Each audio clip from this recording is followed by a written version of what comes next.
বাড়ি থেকে বেরিয়েছিলাম আমার শাশুড়ি মাকে নিয়ে আসার জন্য। এখান থেকে ঠিক 20 দিন আগে আমার শাশুড়ি মা গিয়েছিল ওমরা হজ করতে। আমার শাশুড়ি মা সকাল 9টার সময় কলকাতা এয়ারপোর্টে আসার কথা ছিল, তো সেই হিসেবেই আমরা সকাল 7টার সময় ক্যাব বুক করে চলে গিয়েছিলাম এয়ারপোর্টের উদ্দেশ্যে। মাঝপথে এসে শুনছি যে সকাল 9টার প্লেনটা আসবে রাত 9টায়। তো সারাদিন কোথায় কি করব এই ভেবে আমরা চলে গিয়েছিলাম চিড়িয়াখানায়। সারাদিন এখানে টাইম স্পেন্ড করে চলে যাব ঠিক সন্ধ্যের সময় কলকাতা এয়ারপোর্টে। এই ভেবেই সারাদিন চিড়িয়াখানায় ঘুরছিলাম। আর কত পশু পাখি, হাতি, ঘোড়া, বাঘ, সিংহ সবকিছুই দেখেছি। আর রিয়ান তো ভীষণই খুশি হয়েছে। গাড়িতে যেতে যেতে রিয়ান অনেকটাই অসুস্থ হয়ে পড়েছিল আর সে দুবার বমিও করেছিল। চিড়িয়াখানায় যাওয়ার পথে হঠাৎ রাস্তায় সে বলতে থাকে যে আমার পেটে কিরকম হচ্ছে, পেটে ব্যথা করছে, পেটে ব্যথা করছে।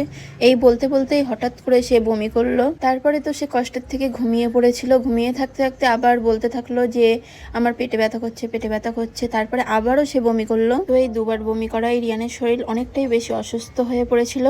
আর তোমরা তো সকলেই জানো কিরকম দুরন্ত, 100 গায়ে জ্বর নিয়েও কিরকম দৌড়াদৌড়ি করে। আর বমি করেও ওর কিছু মনেই হচ্ছিল না যে ও বমি করেছে বা ও শরীর অসুস্থ হয়েছিল। তোমাদেরকে কি বলবো, রিয়ান এত বেশি দুরন্ত যে তোমরা ওকে সামনাসামনি না দেখলে বুঝতেই পারবে না। ও চিড়িয়াখানায় গিয়ে এত বেশি দৌড়াচ্ছিল যে আমরা ধরে রাখতে পারছিলাম না। এক রাস্তা দিয়ে, যে রাস্তা দিয়ে আমরা চলে এসেছি, অন্তত ওর জন্যে 2-3 বার করে করে যেতে হচ্ছিল, কারণ ও দৌড়ে দৌড়ে এদিকে ওদিকে চলে যাচ্ছিল। তো ওর ধরে নিয়ে